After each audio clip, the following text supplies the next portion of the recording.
half. Minnesota Vikings at the Las Vegas Raiders. The Vikings favored by 3. They have announced Josh Dobbs will be the starting quarterback here. So they were mulling this over if they were going to go back to Jaren Hall, give him a shot, if they were going to overreact to Josh Dobbs being really bad on Monday Night Football. And they decided against it. They're going to go back to Dobbs here for this game. It did feel like this would have been a pretty wild overreaction. I mean, okay, Dobbs has probably been talked up above and beyond what he's actually played like this season because of the story. And, but he has been – his style makes them – it makes them difficult to contend with, right? Because a quarterback that can scramble and make a ton of plays. It's like Justin Fields last year, right? Even if fundamentally he's not actually that good – it's dangerous as hell because in any play he can score, right? And that, A, is terrifying for defenses, and B, means that you can stink for quite a large period of time and still be productive. So Dobbs this year, I think, was keeping them in a lot of games, and by them, I mean Minnesota and Arizona, and it was probably more dangerous than it was good. But then against Chicago, it's like the whole thing just collapsed, and he was making mistakes left, right, center, and the turnovers were ever present as they appear to be for the Vikings all year. And there was a point during the game, I forget which ridiculous turnover it happened after, where they cut to Kevin O'Connell on the sideline, and he looked just bemused by what the hell is happening? This is insane. And okay, sure, that was that game, but I don't know that you throw the baby out with the bathwater and say, I can't have that again. I got it. That's probably not going to happen again. Let's just give him another shot. The intriguing thing about Jaren Hall, though, is that he was intriguing for the 8 or 10 dropbacks that he had. Right. But it's some good stuff, but it's tough to rely on. It's 8 or 10 dropbacks versus a guy that's been doing it all season long. Do you really say, hey, everything we thought we knew about Hall has gone out the window because of one drive? No. Give Dobbs the shot. The other element, too, is, I'm a big proponent of wide receiver 1, the alpha receiver, and the impact that he has, right? So Justin Jefferson's supposed to be coming back for this, correct? For this game? Yeah, after the bye, so this week, right? So if you were evaluating Josh Dobbs, with any other quarterback, if I said, man, this poor guy lost Justin Jefferson and still produced, right, we would compliment that quarterback and say, that's a really good job. And so Dobbs stepped into the situation with no Justin Jefferson. And, Jordan Addison's been fantastic as a rookie. He's done some really nice things. He's also left a few plays on the table. Mm-hmm. But it's like Brandon Powell and it's Addison, and TJ Hawkinson has been great. But that's impressive that they've done this without Justin Jefferson and been as competitive as they've been. And now Jefferson's coming back. So yeah, I think Dobbs does deserve the opportunity here. Yeah.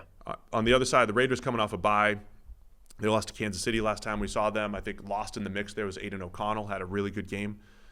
They got up early on the Chiefs. They just could not. Eventually, the Chiefs offense just caught up to the Raiders defense there. But O'Connell played a really nice game against the Chiefs defense, getting the ball down the field and creating some big plays. Yeah, he's looked good. He's an entertaining rookie to watch play.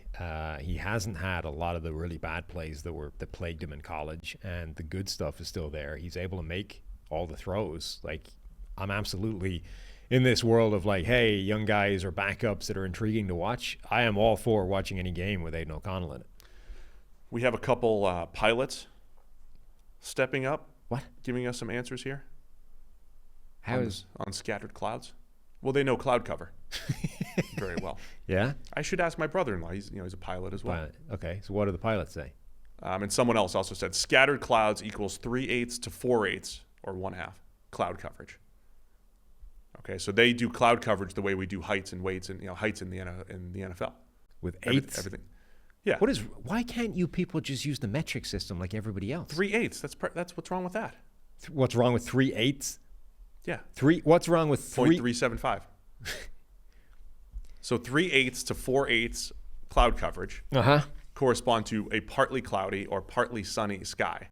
Whoa, hang on. Those are interchangeable? With broken clouds, which is 5/8 to 7/8 cloud coverage. So scattered clouds is different from broken clouds. Yeah. But scattered cloud is the same as, what was the thing you said? And then someone else with another pilot steps up and says scattered is up to 4/8 of the sky covered. But scattered cloud is the same as some sunny delineation? Scattered corresponds to partly cloudy or partly sunny. Okay. Now, what I need to know is that I need to differentiate between clouds. partly cloudy and partly sunny. Right. Because there's got to be some sort of differentiation. But those are also different to broken cloud cover. Broken is more cloud coverage. And then there's an even higher cloudy, which is just 5/8 like to 7/8. cloudy as hell. I assume 8/8 is all cloud. That all clouds Cloudy. is just Cloudy, period. super cloudy or something. No, just cloudy. It's just cloudy. Period.